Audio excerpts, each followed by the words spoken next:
Hello there, guys and girls. This is the Prussian Prince with another Total War Attila tournament match. And this is the Fear the Forest tournament semi-final match between Panda Warrior and myself. Of course, we are both part of Agony, so this is going to be a team kill in a way.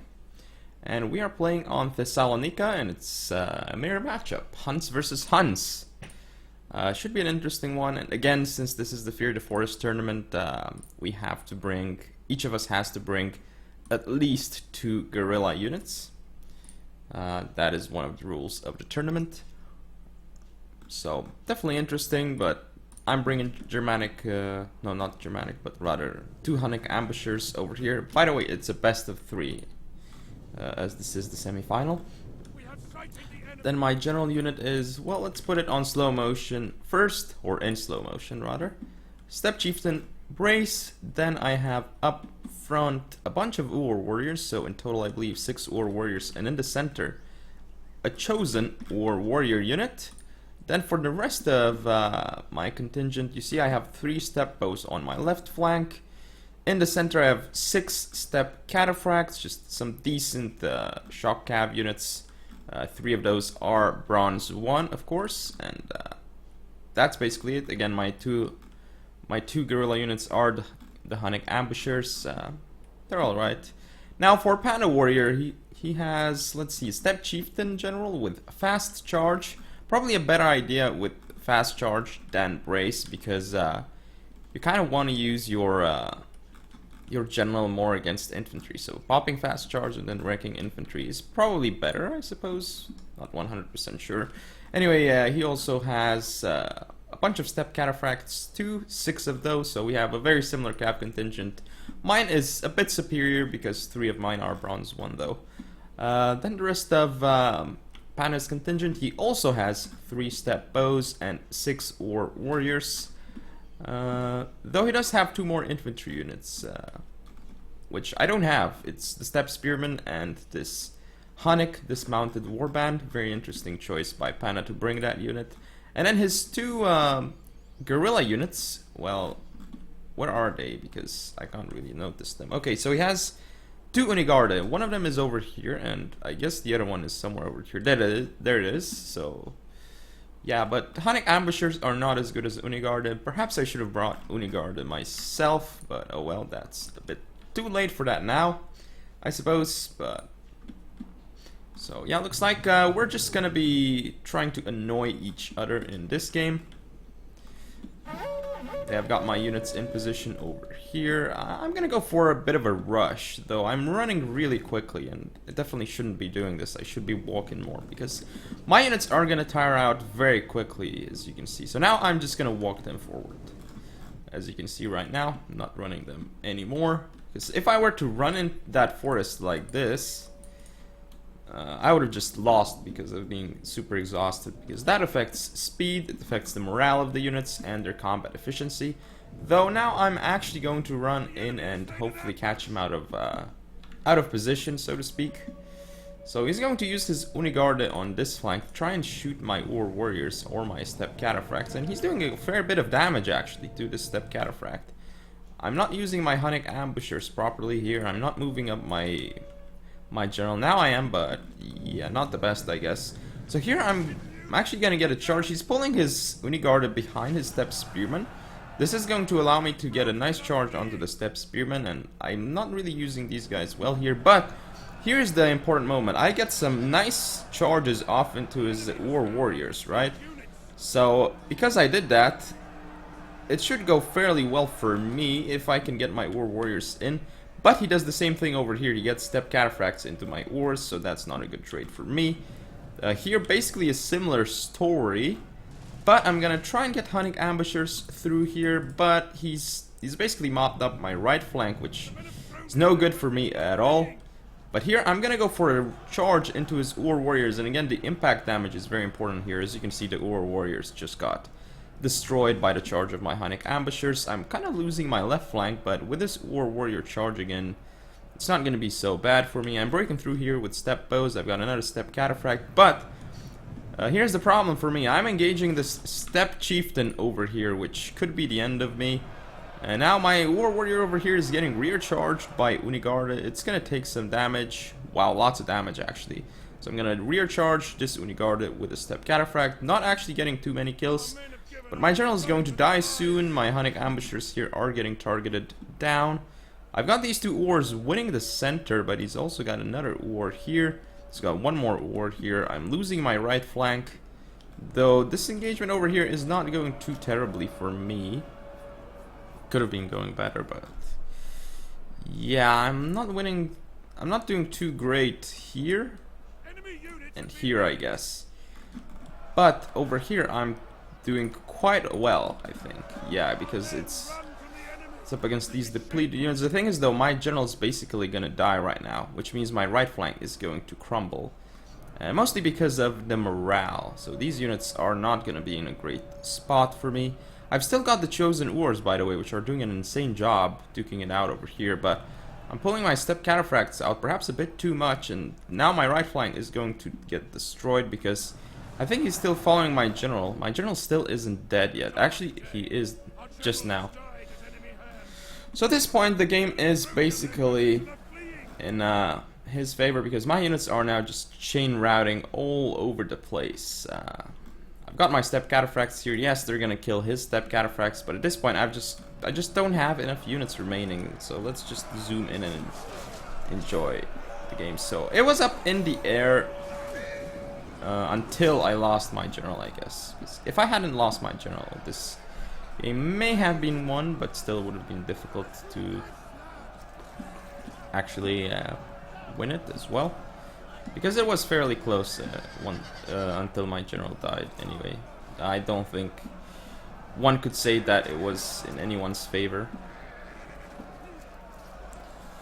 At least I don't see it that way. I mean, Panda and Achilles said that it was in my favor, but I just couldn't really see it though myself. But yeah, looks like my final unit over here, this chosen War Warrior, is still duking it out against these cav units.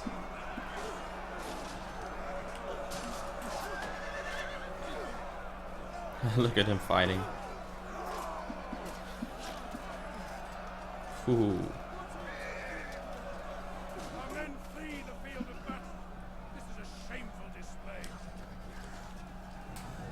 So yeah, looks like now these guys are gonna rout off the field, my final unit. And that's going to be game, but I would say that this game was kind of close. And it maybe could have gone my way with something, with a little bit of a, let's say a few different moves here, but as you were able to see, my cavalry got some insane charges into his War Warriors, but so did his, so it's definitely something to keep in mind. But yep, that is game, so I'm going to see you in game number 2, match point for Panda. And this is the second game on Thessalonica again. I'm playing as the Atlas, and Panda Warriors playing as the Langobards. This is a different, yeah, as you can see, my build is pretty crazy here. And again, 2 guerrilla units are necessary on each side, so we'll see how that one turns out for me. In just a moment. Waiting for the game to load up. Yeah, my build is pretty crazy. His is pretty standard, as you can see.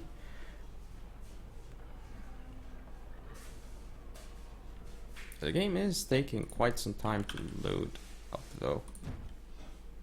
Okay, there we go. So, time to put it in slow motion, and let's go over my build. So, I have the Solani General with fast charge. I have 2 Germanic Brigands hidden in the forest here. Those are my 2 guerrilla units. Up front, I have 6 Elite Agatharsi Warriors, Bronze 1, supported by 6 Noble Lani Cav, Bronze 1. This build is pretty insane. Very risky what I brought here, and hard to make work, but we'll see if I can pull it off. Definitely, well, it's definitely a cool build that I brought, I guess, but maybe not so viable. We'll see. So, yep, time to go over Panda's build. He has his general unit in a Germanic Nobles with Race. Then he has, looks like on each flank, 2 Horse Hewers.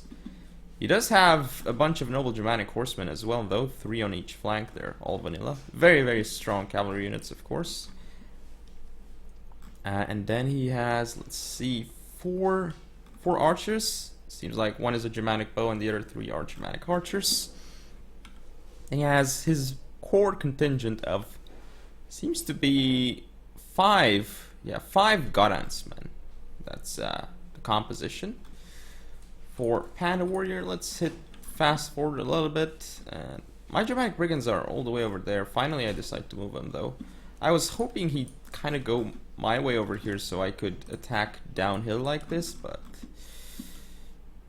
he's gonna set up on his, kind of like his own hill, get like his own terrain advantage. And he has all these bows and archers, which are going to do a lot of damage to my elite Agathyrsi warriors, by the way, because my elite Agathyrsi, as you can see, very poor missile block chance and not the best armor and health, so it's not like they're noble Germanic swords that can really take the damage from archers. They're clearly not.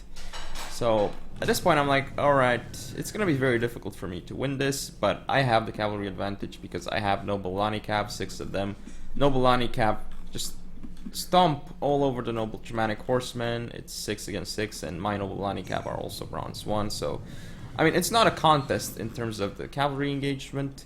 And the thing is, though, the melee, the infantry engagement won't go very well for me just because he has so many numbers. And on top of that, he also has the archers, which are going to do insanely well against my elite Agathyrsi and weaken my noble Lani Cav. So at this point, I'm not feeling too confident. Like, what I'm trying to do here, I notice at this point that my advantage is in the Cav contingent. I'm trying to start a Cav engagement without the support of his horse hewers, because if I could do that, it would be a very good trade for me. Though, as you can see, as I'm trying to push up over here, he already has horse hewers on the flanks, so I'm like, okay, there's no way that engagement's gonna be good for me, so I might as well pull back. Yeah, that's a problem for me. As you can see here, my elite Agathyrsi warriors taking significant casualties. Well, not yet, but already losing some men to these Germanic archers, which is going to make the Godansmen all that much better at dealing with my elite Agathyrsi warriors. So here I'm trying to get an angle on Panda, but it's just so difficult for me. So here I'm going to do a bit of a crazy move, I think, because I'm moving up with my noble Lani Cav, because I know I have to kill his archers, because otherwise they just target my Cav and my swords down like so easily. So what I'm going to do is I'm going to really commit here, which probably is a mistake, and indeed it is a mistake, because yes, I'm going to kill his archers, but there's going to be a one big problem for me here, and that is, look at my elite Agathyrsi, they're all the way over there. And now, because of the engagements over here, he blocked me here, and then he was able to get a charge into my elite Agathyrsi warrior over here. So that's a very good move by Panda. Here, as I was pulling back, my noble Lani Cav got caught and charged downhill by noble Germanic horsemen. Not good for me at all. Here, it's kind of not going as bad, but again, my noble Lani Cav so far have done alright, but once the horse hewers are in the fight, you can see that the horse hewers are starting to get a lot of kills very quickly onto my noble Lani Cav. This is very bad for me. Here the engagement is going pretty well for me, because I've got elite Agathyrsi warrior support against noble Germanic horsemen, but he's shooting with his Germanic archers into my noble Lani Cav. Here I'm trying to go around, but it's not going too well for me, and again, my noble Lani Cav here got destroyed by noble Germanic horsemen. Here he's got horse hewers in support. I'm gonna have to use my general, which is, by the way, another advantage I have, because I have a Cav general and he does not. Here his noble Germanic horseman is going to die, but it still did so much damage to my elite Agathyrsi warriors, and it's costing my Germanic brigands so much ammo. Here I get a pretty nice charge with my Lani general. He actually charged into my general, but now I make a mistake, and I try and pull through to get to his Godansmen. Yes, I'm gonna get some kills on the charge, but it's not going to be effective for me, and actually I do get rid of this horse hewer, I suppose, but it's already gone to 30 kills, so it's definitely cost effective. I'm going to pull out after charging the Godansmen. Yes, I killed like 30 men of it, but look at how much I lost. My Lani general. In fact, my general's even dead at this point, so that was a very bad move by me to go like that. And here again, I'm fighting uphill. Like, I've been fighting uphill most of this battle, which, as you can see, has clearly not helped me here. And Noble Germanic Horsemen here, engaging my Elite Agatharsi Warriors and Germanic Brigands. No contest whatsoever this game. My general is dead, my Elite Agatharsi Warriors are off the field. These guys here.